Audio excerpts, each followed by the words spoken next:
Kementerian Agama yang harusnya jadi contoh menegakkan syariat malah sering jadi ladang korupsi.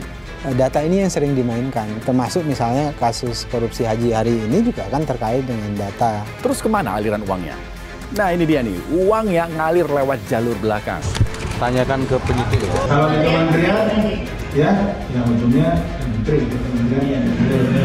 Kalau kuota haji aja jadi komoditas, di mana moral dan akhlak pejabat Kementerian Agama?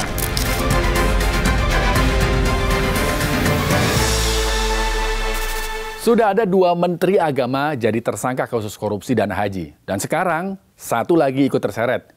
Jadi 3 menteri, 3 kasus, semuanya soal haji. Kementerian Agama yang harusnya jadi contoh menegakkan syariat, malah sering jadi ladang korupsi. Seolah-olah iman kalah kuat sama nominal anggaran. Kita cek now.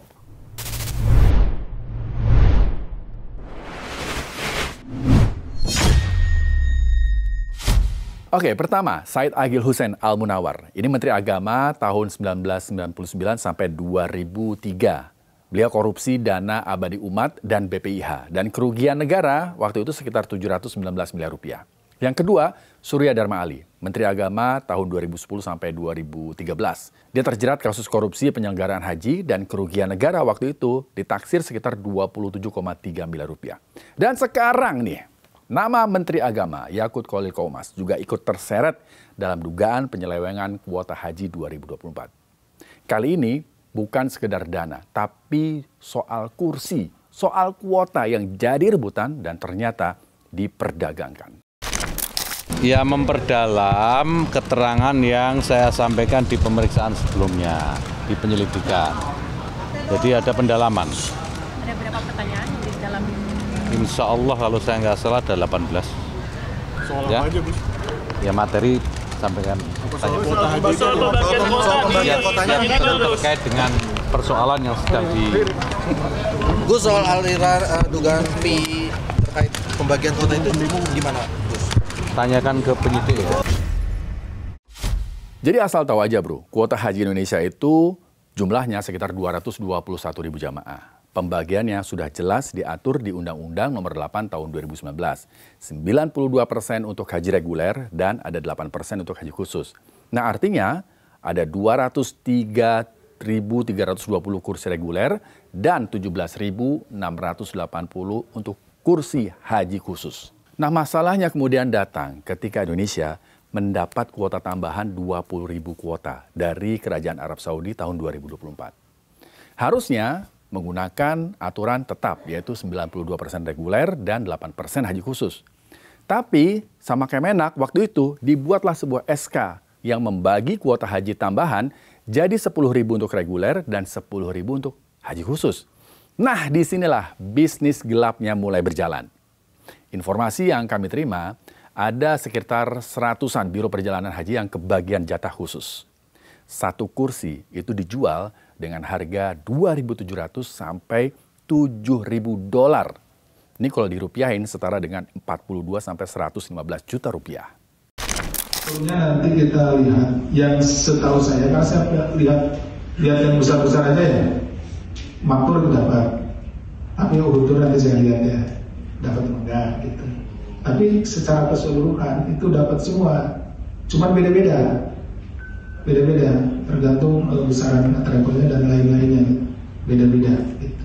Jadi nanti saya cek takut dapatnya itu berapa gitu. Bayaran dolarnya. Nah, semua itu kita kalkulasikan. Jadi dirata-ratakanlah antara 2.700 sampai 7.000 gitu. Jadi tergantung tadi ya, maksudnya itu ada yang menjualnya itu nggak ada standar tadi itu. Jadi misalkan saya Mas Rizky. Terus kemana aliran uangnya? Nah ini dia nih, uang yang ngalir lewat jalur belakang. Dari staf ahli sampai kerabat pejabat. Dan KPK sudah bilang alirannya sampai ke atas. Artinya nih, pejabat tinggi itu juga menikmati cuan dari kuota haji ini. Kalau di direktorat ya ujungnya kan direktur gitu. Kalau di kedeputian ujungnya ya deputi. Terus begitu kan. Seperti itu. Menteri ya Pak? Ya, kalau di kementerian ya, yang ujungnya ya menteri, kementerian yang nah, itu kalau di kementerian ya ujungnya menteri, kalau di kedeputian ujungnya deputi, kalau di direktorat ujungnya direktur. Nah, seperti itu. Ujungnya saya. Sekarang orang yang sudah daftar haji itu ada sekitar 5 juta. Sementara kuota reguler hanya 203.000 per tahun. Jadi kalau di rata-rata harus nunggu itu sekitar 24 tahun. Kalau daftar sekarang nih, baru bisa berangkat tahun 2055. Nah, yang punya duit nggak perlu antri. Bayar ratusan juta langsung berangkat lewat jalur khusus. Nah, inilah yang bikin ibadah haji menjadi privilege untuk yang kaya. Sementara untuk rakyat kecil ya, yang nabung tiap bulan cuma bisa lihat antrian yang panjang dan tak berujung. Data ini yang sering dimainkan, termasuk misalnya kasus korupsi haji hari ini juga kan terkait dengan data itu. Maka data inilah dimainkan. Misalnya harusnya orang ini berangkat tahun 2008, dibikin berangkat 2026. Gimana caranya? Data itu ada data-data batu istilahnya. Data-data batu itu adalah orang yang sudah meninggal. Tapi kemudian masih ada datanya di situ dibiarkan, sudah mundur misal dibiarkan. Nah ini nanti antri saat ya itu yang dijual. Nah siapa pemain-pemainnya? Kan saya sudah pelajarin semua juga. Pemain-pemainnya ya kadang-kadang teman-teman di tingkat provinsi, tingkat daerah, main dengan pihak lain, begitu itu dilakukan. Nah oleh sebab itulah langkah pertama menjawab pertanyaan Mas Goib tadi, kami mau lakukan audit menyeluruh terhadap data ini, Mas. Terakhir perhitungan kita dengan cara kasar itu data batu ada 12 ribuan. Dalam kuota haji khusus ini, KPK sudah melakukan pencekalan. Ada 3 orang yang dicekal. Pertama, mantan Menteri Agama Yakut Khalil Qomas. Kemudian ada mantan staf khusus Menteri Agama Isfah Abidal Aziz dan pemilik maktur Fuad Hasan Masyur. Yang menarik, diperiksa juga Ustadz Khalid Basalamah dalam kasus ini. 2 kali dipanggil KPK sebagai saksi fakta. Ustadz Khalid diketahui berangkat dengan kuota haji khusus bersama 122 jamaah. Tapi keberangkatannya ditawarin sama seseorang yang bernama Ibnu Mas'ud. Jadi saya posisinya tadinya sama jemaah furoda. Ya. Terus kemudian kami sudah bayar furoda, sudah siap berangkat furoda, tapi ada seseorang bernama Ibnu Mas'ud yang pemilik PT Muhibah dari Pekanbaru menawarkan kami visa ini, gitu ya. Sehingga akhirnya kami ikut dengan visa itu di travelnya dia di Muhibah. Jadi kami terdaftar sebagai jemaah di situ. Enggak, jadi kami furoda, nggak ada, kan furoda bukan kuota. Furoda itu kita memang sudah berangkat setiap tahun dengan furoda. Cuman waktu kami sudah bayar furoda, kami sudah akan berangkat, sudah siap, jemaah juga sudah siap semua. Nah, Ibnu Mas'ud ini dari PT Muhibah datang menawarkan untuk menggunakan visa ini dengan mengatakan itu adalah visa resmi, kuota resmi. Kabarnya seseorang yang bernama Ibnu Mas'ud ini menawarkan kuota haji khusus berbekal SK Menteri Agama. Banyak pertanyaan tentang sosok Ibnu Mas'ud ini. Kok bisa dia dapat kuota haji khusus? Siapa yang ngasih kuota? Kemudian berapa dia jual kuotanya? Dan masih banyak pertanyaan lainnya. Dan dari seratusan travel, kenapa hanya sedikit travel yang dipublish sama KPK? Kemana travel haji dan umroh lainnya? Nah, terakhir nih, ada informasi yang masuk. Jadi diduga aliran dana atau aliran uang dari jual beli kuota haji ini mengalir ke 3 klaster. Yang pertama, mengalir ke saudara. Kedua, ke PNS atau ASN di Kementerian Agama.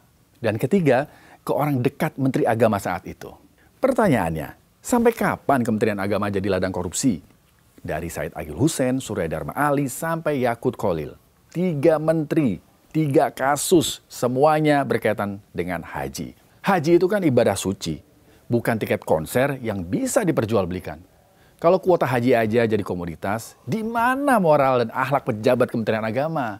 Yang jadi korban, jutaan umat yang niatnya untuk beribadah.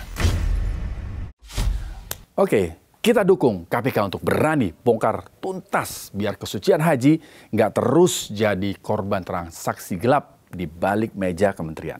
Semoga saja kementerian baru, yaitu Kementerian Haji dan Umroh, bisa amanah dalam menjalankan tugasnya.